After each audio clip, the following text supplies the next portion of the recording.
have already covered a lot of those directives, but let's cover some other ones as well. So text content we have already covered. So x text will basically show will initialize the current text value with whatever you put for it, and you can even add numbers up and it will take it as a value. So 1 plus 2 is equals 3, as you can see over here. We can also toggle elements to make them visible and not visible using xshow. So if we have a variable that is true in xshow, then it will show that element. If it's not true, then it would not show it. So let's also cover Exif. It's pretty much the same as xshow. The only difference is that like with Exif you have to use it on template tag. You don't use it on div. This is basically, according to Alpine, is basically to do with the performance, I think, and to do with browser behavior. So let's continue now. Let's continue with transitions. So X transitions only work with X shown, so not with Exif. You can't use X transitions with Exif. So Alpine makes it simple to smoothly transition between shown and hidden states using the X transition directive. So let's actually use this directive now.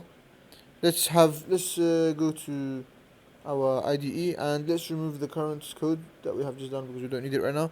And let's have a new div that uses X data and it has a variable called open. So we'll make a new div and we'll have a X data attribute. We'll have open variable which is set to false. And inside this we're going to have a button that will basically toggle the open variable. When we use @click, we will change the open to not open, and inside that button we'll call that button expands.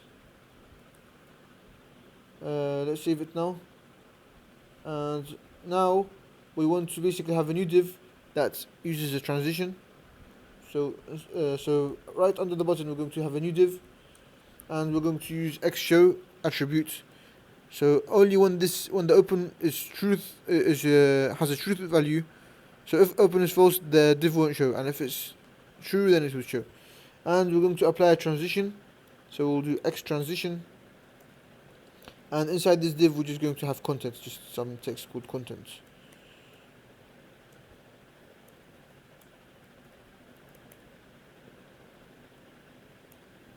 And this, now when we expand it, as you can see there's a transition.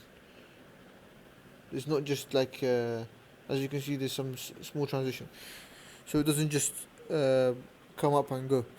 Okay. I'm not going to waste too much time on this X transition directive. If you want to learn more about it, you can go on the Alpine documentation and learn more about it. But I'm just going to use the duration, so we can basically have a duration for entering and the duration for leaving. So let's do that now. So we're going to have X transition. We're going to set the specific property for entering, so using the enter.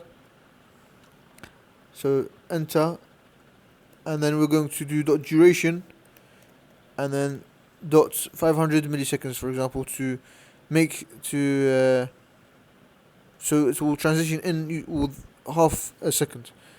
And if we click on expand, as you can see, it takes half a second to come in, to fade in.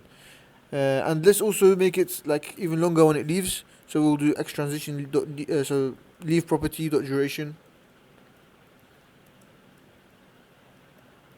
and then dot 1000 milliseconds. So it's going to take a full second to leave. So as you can see, if we click on it now, it takes half a second to leave, and it takes a full second to it takes half a second to enter and a full second to leave.